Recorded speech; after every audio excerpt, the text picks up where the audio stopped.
It was near Halloween time when my friends and I were telling ghost stories. My friend said she was going to tell a story about her parents' first date. She said she did not like telling the story since it was actually true, but we prodded her on. To cut to the chase, the parents had spent a nice, if awkward, first date, and around that time they would have said goodnight. The male in the situation, my friend's dad, suggested they go for a midnight hike up Provo Canyon. He apparently knew the place, since he had done a fair amount of rock climbing in the area. So the two drove up the mouth of the canyon, got out of their cars and started hiking under just the light of the stars since it was a new moon. At some point, the male starts getting a bad feeling, since the pathway ahead, which would pass under some trees, would be dark, and because it was getting to be quite late. He ignores the feeling and presses on. In later rehearsings of the story, the female would say that she had felt the same feeling at what was probably the same time, though she did not know the trail like he did. A minute later, the feeling came back to the male. He ignored it again, and started walking a bit of the way into the trees when his foot hit something soft in the middle of the path. Under the trees, it was just too dark to see what was there, and the feeling came back stronger than ever. Instead of finding out what his foot had bumped, he had the female both agreed to hightail it out of there. Years later, after being married for some time, they were watching an interview with the serial killer Ted Bundy in response to a question asking him to describe the time he felt the closest to being caught.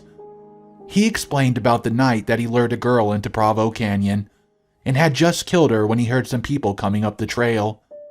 He explained how he hid in the trees just in time, only to watch some guy walk right into the body, and for some reason, just turn around and walk away. Hey guys, Red Moon here, so I hope you enjoyed the opening story. There's going to be plenty of stories to come, so sit back, relax, and prepare for a spook. And if you do enjoy this content, go ahead and press the like button and subscribe button as well. Here comes story 2.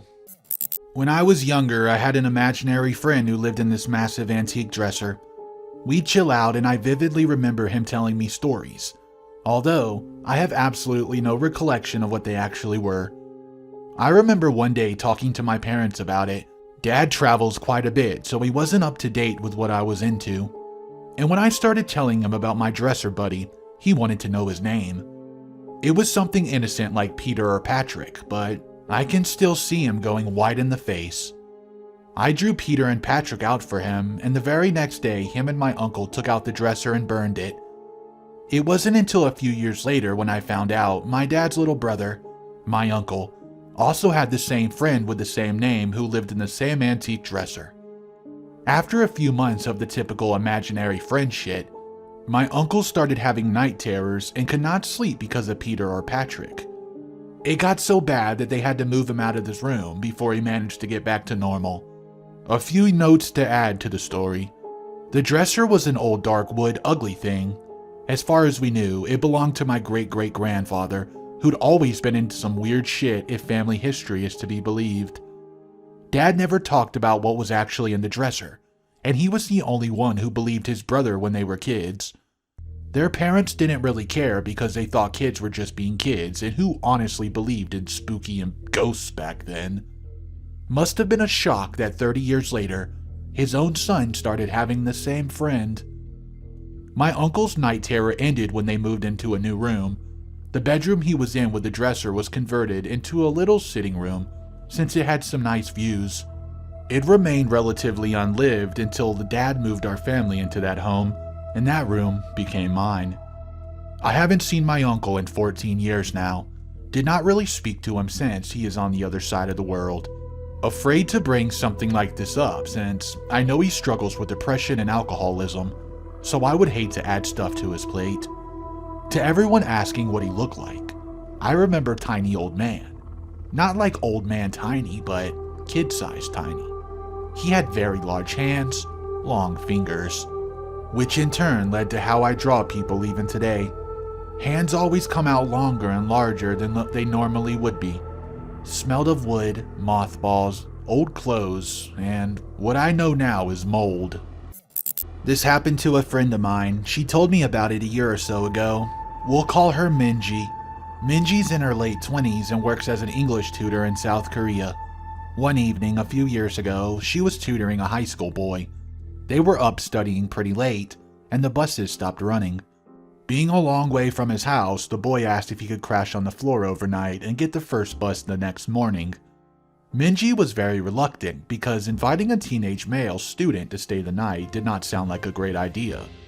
But he was begging her, and eventually she relented. They went back to her one-bedroom apartment and she got into the bed, while he laid a blanket out on the floor and they both fell asleep. A few hours later, maybe 2 a.m., the boy wakes Minji up. "I'm really hungry," he says. "Let's get some food." Minji opens her eyes and looks at him in disbelief. "Food? Now? It's 2 a.m., go back to bed." But the student insists. "No, I'm hungry, let's eat something now." She tells him that there's some ramen in the kitchen and he can fix himself some. This doesn't satisfy him, he does not want ramen.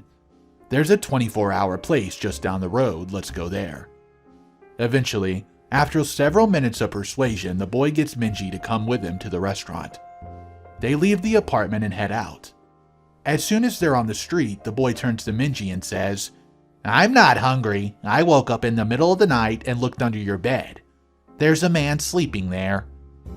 They call the police and discover that a homeless man had been living in Minji's apartment, sleeping under her bed for over 2 months. The boy only saw him because he was laying on the floor, so had a clear view under the bed. The police arrested the man and thankfully there was no issues. But that's by far the creepiest thing that's ever happened to anyone I know. I should start off by saying my brother is not only a military man, but he's your basic hetero quote, "Never let them see you cry" cliche of a military man. He's not afraid of anything. Well, except for the entire country of Japan. This is his story. My brother joined the Marines when he was 18 and was stationed in Japan. He really enjoyed his time there for a while, the girls specifically. He made friends with some of the Japanese guys his age who worked around the base. On nights where him and his soldier friends had the night off, the local Japanese guys would show them around and bring them to bars, introduce them to girls, etc. One night, after a little drinking and no luck with the girls, the guy invited my brother home to play video games. My brother accepted the invite and they played video games for a few hours. During this time, he tells my brother the main reason he wanted to get him home early was because his little sister had been suffering from night terrors, causing her to wake up screaming, crying, and sometimes vomiting. He was worried about her and wanted to be home in case she has an episode. At this point in the story, I should explain how this guy's house was shaped. The house was built in the shape of a horseshoe, with a garden in the middle. His bedroom was at the very edge of the one side of the U shape, and his sister's all the way at the other. So they are essentially across the garden from each other. If he looks out his window, he can see into hers and vice versa. So anyways, they decide to call it a night and the Japanese guy walks over to the window to look across the garden into his sister's window to check on her. He lifts the blinds and peers out for a fraction of a second before jumping back screaming, looking at my brother just like he saw something terrible. My brother then goes to look and he stops him. He tells him that he saw a dark cloud with red eyes hovering over his sister's sleeping body. My brother naturally does not believe him and decides to look for himself. He creeps quietly over to the window, lifts the blinds, but this time, he finds himself eye to eye with what he described as a dark black puff of smoke with a face. My brother and this other guy admit that they got under the guy's covers and stayed there until it was light outside, too afraid to lift the blankets and see that smoky figure had come a little closer and was in the room with them, just on the other side of the thin sheets. I don't know what to believe, or maybe they drank more than what they said and imagined it all, but I know my brother believes what he saw. He sticks to his story, and when he tells it, he looks like someone who saw something truly sinister. When I was younger, my family was extremely poor and lived in a very old mobile home on some land my grandpa owned. This piece of land was in a very small town out in the middle of nowhere, Texas, and was covered in woods. The town itself was your typical small country town where football was king, and there was nothing to do but get drunk or high on the weekend. It was also the type of town, along with it being early 90s, where one didn't typically have to worry much about locking their doors or setting an alarm. Now, our trailer was a 2-bedroom, and my parents, always putting us kids ahead of themselves, slept in the living room on a fold-out couch. My room was directly connected to it, and my sister's room was down a hallway past the kitchen and bathroom, at the other end of the trailer. One night, after everyone had gone to bed, my dad is woken up by feeling that someone is in the room. He looks around a bit and sees a large male figure sitting in an easy chair just feet from the bed. My dad quickly flipped on the switch next to his bed and saw it was a neighbor from down the road named Carter. Carter was known to be a frequent drug user and was often in trouble with the law because of this.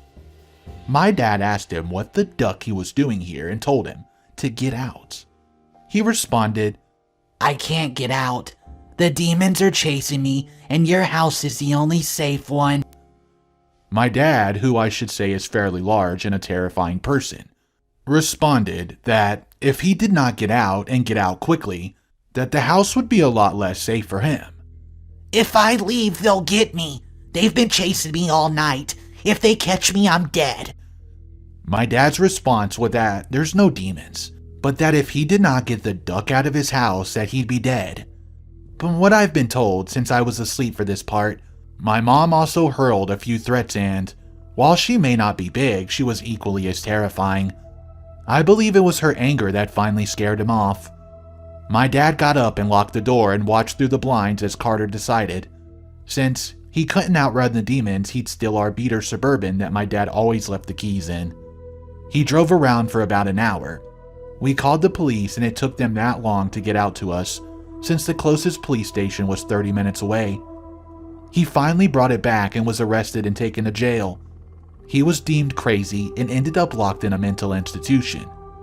The scarier part is that years after this, we'd get phone calls where all we'd hear is music that would have the lyrics like, "I'm going to duck and kill you."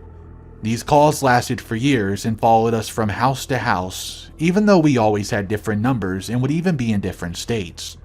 We always thought it was him sending us a message. The call stopped when I was about 12. I later found out it was around that time that Carter thought the best thing he could do for himself was soak himself in gasoline and set himself on fire. My school's library is open till around 2 in the morning for the idiots like me who don't do their essays until the last minute. It's a pretty small building, and most of the books are in the basement area called the stacks.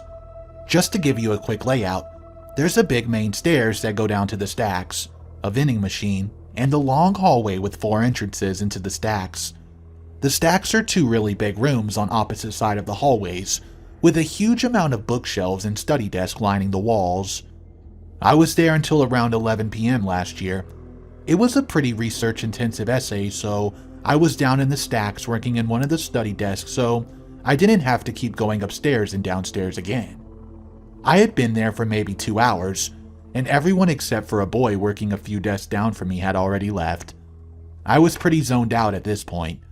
It was an 8 a.m. class, so I didn't have much time until it was due, and I was sort of panicking. So it really pissed me off when I heard someone flipping through the book pages really fast to make them do that loud, weird noise at the other end of the room. I sort of ignored it for a while, thinking they'd go away eventually, but they just kept doing it over and over. About 5 minutes, I got sick of it and started to walk over to tell them just to knock it off. I got about 3 steps across the room and it just stopped. I sat back down and it was quiet again for like 10 more minutes before the flipping pages started again, only louder, like they grabbed a huge book this time. The boy started to get pissed off too, and he stood up and started walking through the bookshelves trying to find them. It keeps going, so I got up too and started looking around with him. It got really loud and it was pretty obvious where it was coming from by that point, so we started walking towards it. He was on one side of the shelves and I was on the other. We walked all the way down the shelves, no one's there. We haven't seen anyone come into the stacks, and we were on the side of the room where the entrance is. No way anyone could have come in without us seeing them. The noise stopped again, and we both just sort of slowly walked back to our seats. I assumed it was just a fan or something in the other room, and I really needed to get my essay done. We sat down, and immediately, the noise started again. It sounded like it was coming from right next to the guy's chair. He shoved his stuff in his bag, looked at me, and said, "Duck this," and took off. I was out of there maybe 5 seconds behind him. I still won't go back into the stacks at night, even when there's other people down there. No essay's worth getting murdered by a weird book ghost. Hard to say what qualifies as creepy. It could maybe be seen as heartwarming. I don't know. My mother swears this is a true story, and frankly, I don't see why she would lie about it. My mom had 3 kids. There's me, the youngest, and my older brother, but before either of us were born, there was Jonathan. He was a sweet little blonde boy, big blue eyes, known for accidentally repeating Dad's swears in church. Wholesome kid, great in school and active outside. When he was almost 6, he was riding his bike and fell, hit his head on a rock. He got up and said he felt fine. My mom found him the next morning in his bed when she tried to wake him up to get him to go to kindergarten. One pupil dilated and the other not. She got him airlifted to the nearest hospital. During this time, Jonathan's best friend Nick was sitting at the breakfast table eating cereal. Nick suddenly gets up from the table and goes to the door. When his mom asks him what's up, Nick says that Johnny was calling for him. You see, Nick and Johnny lived on separate blocks, but they weren't allowed to cross the street without a parent yet because they were still fairly young. But they lived close enough to call one another to come out and talk to their respective street corners. So Nick goes to the street corner while his mother receives a call from mine that Johnny was just declared dead in the hospital. Idle brain aneurysm that was triggered by the fall. Nick's mom can hardly handle this news and is now wondering where her son went. But Nick comes back a few minutes later and says that he heard Johnny calling to him, but he wasn't at the street corner when he looked. Then sits down to continue eating his cereal. When his mom asked Nick what Johnny was saying, Nick says he had to come to say goodbye. My mom told me this story when I was young, but it stuck with me. I wish I could have met him, but truthfully, I wouldn't be here to type this story to all you random strangers if he hadn't died. My mother only wanted 2 kids. I'm thankful for the chance I was given to live and feel like he died for me sometimes. I'm not religious, but I do feel spiritual when I think of Johnny. I worked in a nursing home as an aide in the hospice unit. One night, I had 3 patients trying to die, and my job was to ensure that they were comfortable. The girls that walked the floor with me at night were awesome. We would always try to make each other laugh and get through the night as best as we could. I was known for scaring girls. Sometimes I'd hide in my closet on a room where someone had recently died, their body and belongings long gone in the empty room, and I'd press the call light and wait. The girls would come in and hastily shut it off, but I'd always jump out and scare the shit out of them. One night, I was in the nurse's station filing a report since I had to give PT Kent some narcotics when an aide rushed in.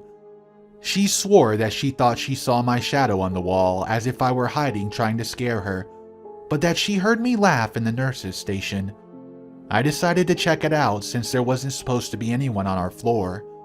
As I walked over to the wall, I stood where the light would have created my shadow and there was nothing.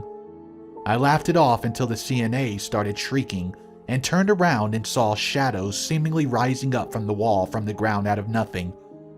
I just stared at it and said, "Oh, for heaven's sake, is this the best you've got?" and walked back to the nursing station. A while later, I had to do rounds. As I walked towards the patient's room, I heard 3 knocks on the door that led outside of the patio by the room where I saw an older gentleman dressed in all black. I couldn't let him in because I didn't have the access code, so I told him to hold on a moment and I would get the nurse to let him in. When she and I returned to the door, he was gone. She went outside and we could not find him, so I continued to the patient's room to check on him. Blood everywhere, and the patient's on the floor bleeding. He had tried to get up, it appears, and flopped around in a bit of his blood. The nurse lifted him back into bed and we cleaned him up. There was nothing else we could do, as he was DNR, besides making sure he was comfortable. I went to my next patient's room and bam, dead. He had stopped breathing. I rushed to get the nurse and pull his file. DNR also. We called the morgue and his family while I clean his body with an aide. I go to check on the patient that fell, vitals every 15 minutes for non-witness fall, and he's dead. I get the nurse, she's frustrated, because this takes 2 aides off her floor to care for the deceased and lots of paperwork for her. As I'm walking down the hall for linens, I see the old man I originally saw outside, walking past the nurse's station, and he whispered, "One more, Jack Mia, and then I'm done for the night. Just one more." I jumped up because his whisper was so eerie, and I run to the direction he was going. A patient room door slammed shut, and when I ran in, she looked directly at me and took her last breath and died, her eyes still staring directly at me. For some reason, I remember her window being open and how odd it was. I ran to the window and did not see anything and slammed it shut. Checked. The woman's pulse, nothing. The nurse had followed me and saw exactly what I saw and heard the voice whisper as I did. She was coming around the corner and swore she saw the man and then me jump up and run after him. And, like me, saw the patient's room door slam shut before I could get in there. When I had turned around, I saw the nurse standing in the doorway, and she could only say, "I ducking saw it too. Oh my God, I saw it too." I'll try to get through this without breaking down. It's still kind of chilling to think about. Around the time I was 19, I was deployed to Iraq. My unit worked with bombs, and honestly, I didn't know I would make it home intact. About halfway through my tour, the Red Cross notified my unit that my father was terminally ill. Within a week, I was on a plane back to the States. Now my dad being ill was something I had grown used to. He was strong though, and I never expected to actually lose him. I lost my mother when I was 7, and my father's lung had collapsed shortly before then. He was on oxygen and needed a wheelchair to go anywhere. Medication by the handfuls were needed every few hours. He gained weight from limited movement, developed diabetes, and had already beaten cancer once. I never expected to lose him, and he wasn't the type to ever give up. I arrive home, head to the hospital, and he assures me he's fine and they're overreacting. I visit him every day I'm there, but he tells me he'll be fine by the time I get home for good. I reluctantly go back overseas.